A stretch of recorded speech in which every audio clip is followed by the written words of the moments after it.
Qu'est-ce que pour vous être de droite et qu'est-ce que pour vous appartenir et souscrire aux valeurs de la droite et du centre? Très souvent, je me suis moi-même posé la question.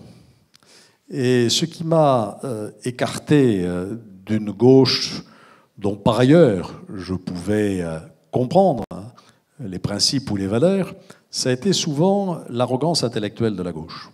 Et j'ai vécu ça quand j'étais à votre place, étudiant, au siècle dernier, notamment à l'école normale, où le bain culturel ambiant dans lequel j'étais plongé, c'était un bain marxiste. Et il y avait une sorte d'arrogance intellectuelle qui fait que si on n'était pas marxiste, c'est qu'il vous manquait un neurone. C'était l'époque où on disait qu'il valait mieux avoir tort avec Jean-Paul Sartre que raison avec Raymond Aron. Et je me disais, je préfère avoir raison avec Raymond Aron que tort avec Jean-Paul Sartre.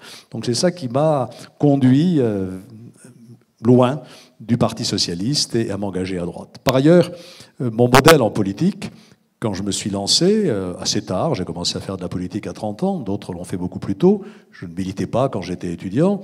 Ma référence, sinon mon modèle, c'était le général de Gaulle. J'ai vu apparaître en 1958 ce personnage dans la vie politique française. Moi, je n'avais pas évidemment vécu la guerre. Je suis né en 1945, donc je ne voyais pas tout ça. Mais j'ai vu apparaître ce personnage et j'ai été fasciné par la façon dont il incarnait la France et un certain nombre de valeurs.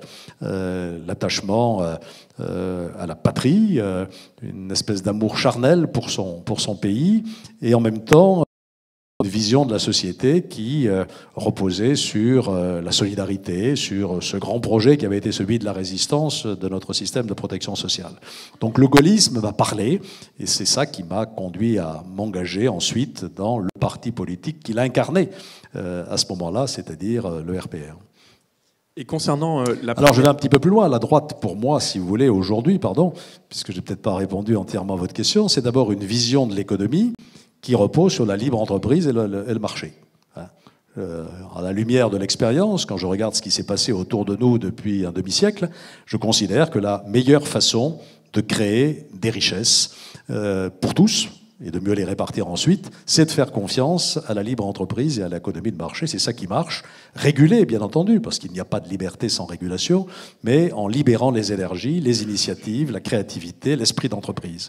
C'est ça ma première conviction. Ensuite, moi je fais confiance et à ce que je viens de dire, à la personne humaine, à sa capacité, là aussi, d'initiative, aux libertés fondamentales qui sont les siennes, et qu'il faut lui permettre d'épanouir dans une société telle que je peux l'imaginer. Voilà quelques-unes des valeurs de droite qui sont aussi pour moi des valeurs républicaines. Je suis toujours fasciné par l'actualité de ce qu'est la devise républicaine.